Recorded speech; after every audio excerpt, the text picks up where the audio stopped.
नमस्कार दोस्तों, मैं विकास पांचाल आपका स्वागत करता हूं MMTA एकेडमी में।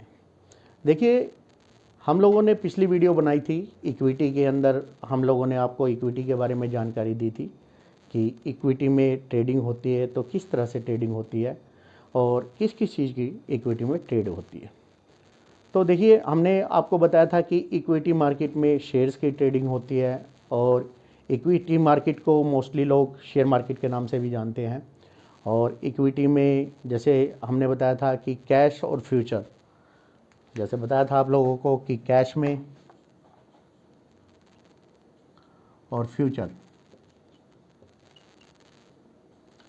दो तरह की ट्रेडिंग होती है। इसमें हमने आपको डिटेल से बताया था कि कैश में हम लोग 1 शेयर भी खरीद सकते हैं, 10 शेयर भी खरीद सकते हैं, 50 शेयर भी खरीद सकते हैं।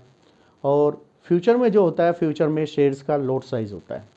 इसमें क्या होता है कि अगर हम फ्यूचर में ट्रेड करते हैं तो फ्यूचर में हमें पूरा का पूरा लॉट खरीदना पड़ता है।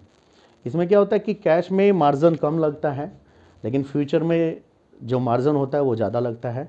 हमें ज़्यादा कैपिटल की ज़रूरत होती है। और तो अब देखिए कि इक्विटी मार्केट में जैसे हमने बता दिया कि कैश और फ्यूचर होता है, उसी तरह से इक्विटी मार्केट में दो तरह से ट्रेडिंग होती है। नंबर 1, इंटरडे ट्रेडिंग, जिसको हम बोलते हैं इंटरडे ट्रेडिंग।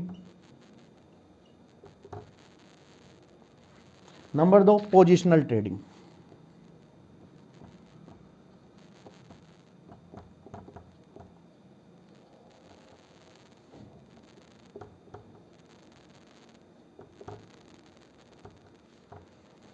इंटरडे ट्रेडिंग और पोजिशनल ट्रेडिंग, जैसा कि आप लोगों को कैश और फ्यूचर के बारे में हम लोगों ने बता ही दिया है कि कैश में कैसे ट्रेडिंग होती है और फ्यूचर में किस तरह से ट्रेडिंग होती है।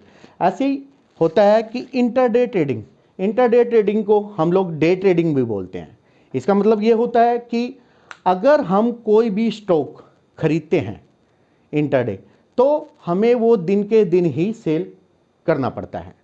उसको हम इंटरडे ट्रेडिंग भी बोलते हैं और डे ट्रेडिंग भी बोलते हैं। इसमें क्या होता है कि अगर हमने कोई भी स्टॉक खरीदा, या चाहे हम कैश में करें या फ्यूचर में करें, तो उसमें क्या होता है कि अगर हम इंटरडे के लिए ट्रेडिंग कर रहे हैं तो हम चाहे प्रॉफिट में हो या लॉस में हो, हमें उसी दिन उस सौदे को निकालना पड़ेगा। यानी कि अगर हमने बाय किया है तो हमें उसी दिन उसको सेल करना पड़ेगा। इंटरडे ट्रेडिंग उसी को कहते हैं। जो दिन के दिन ट्रेडिंग होती है उसे इंटरडे ट्रेडिंग कहते हैं। पोजिशनल ट्रेडिंग क्या होती है?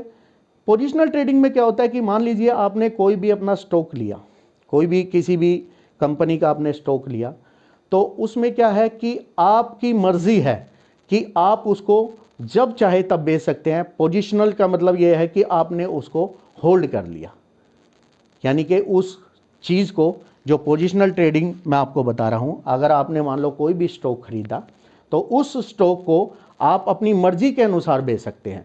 चाहे आप उसको 1 सप्ताह में बेचें या 1 महीने में या 1 साल में, जब आपको प्रॉफिट आए तभी आप उसको बेच सकते हैं। उसको बोलते हैं पोजिशनल ट्रेडिंग, जो कि हमने होल्ड कर ली अगले दिन के लिए।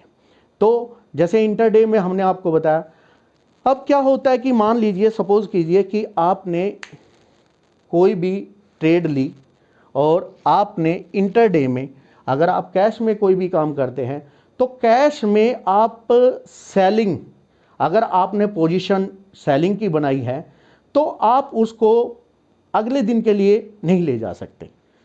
इक्विटी कैश में ये होता है कि अगर आपने कोई भी स्टॉक सेल किया है तो आपको वो दिन के दिन ही उसकी पोजीशन को ख़त्म करना पड़ेगा।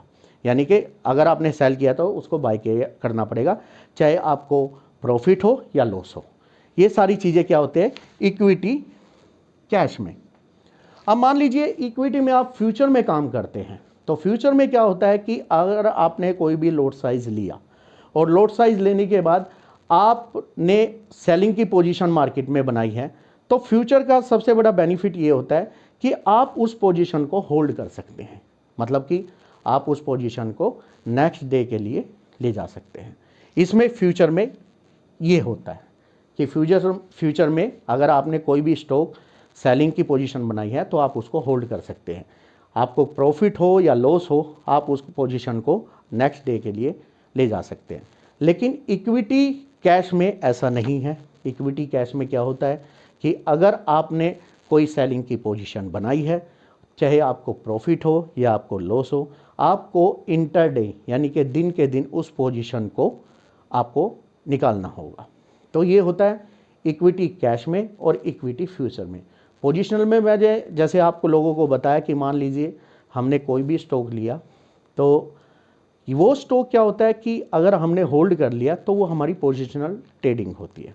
और इसमें एक चीज़ और भी होती है कि मान लीजिए अगर सपोज़ कीजिए कि जैसे मैंने आपको बताया कि आपके डीमेट अकाउंट में जितना भी फंड पड़ा है, मान लीजिए आपका 50,000 पड़ा है और इसमें आपने बाय किया कोई भी, मान लो लोट आप मान लो 270 है तो 270 पे आपने अगर बाय किया, तो जब भी आप देखेंगे कि अगर आपको प्रॉफिट आ रहा है, मान लीजिए आपको 10 रुपये का 12 रुपये का प्रॉफिट आ रहा है और आप उस पोजीशन को काटते हैं, तो हमेशा एक बात का ध्यान रखिए कि जो आप नेक्स्ट डे अपने डीमेट अकाउंट में जो भी कैपिटल देखेंगे, तो वो जो प्रॉफिट होगा, प्रॉफिट हो या आपको लॉस हो, वो हमेशा आपको अपनी ब्रोकरेज कट के ही आएगा। क्योंकि कई बार जो लोग नए लोग होते हैं जो शेयर मार्केट में एंट्री करते हैं, तो उन लोगों को ये चीज़ पता नहीं होती। भाई ये नहीं होता कि भाई वो ये समझते हैं कि अगर हमें 10 रुपये का प्रॉफिट हुआ है या 10 रुपये का लॉस हुआ है तो हमें उतना ही, नहीं, ऐसा नहीं होता। वो ब्रोकरेज आपकी कटेगी, चाहे आपको प्रॉफिट हो या आपको लॉस हो। ब्रोकरेज हो गई प्लस आपको जितना आपका टैक्स जो लगेगा, जो भी जिस भी डीमेट कंपनी, जो भी आपने जिस भी कंपनी में डीमेट अकाउंट खोला है, तो उस कंपनी की ब्रोकरेज वो काट के ही करेंगे सौदा आपका। तो आपको इक्विटी के बारे में हमने संपूर्ण जानकारी प्रोवाइड कराई है कि इक्विटी मार्केट होती क्या है, इक्विटी मार्केट में काम कैसे किया जाता है, इक्विटी मार्केट किस तरह से काम करती है, इक्विटी मार्केट में कितने प्रकार से काम करती है, पोजिशनल ट्रेड क्या होती है, इंटरडे ट्रेड क्या होती है, कैश में कैसे काम किया जाता है, फ्यूचर में कैसे काम किया जाता है। तो ये सारी चीज़ें हमने आपको बताई।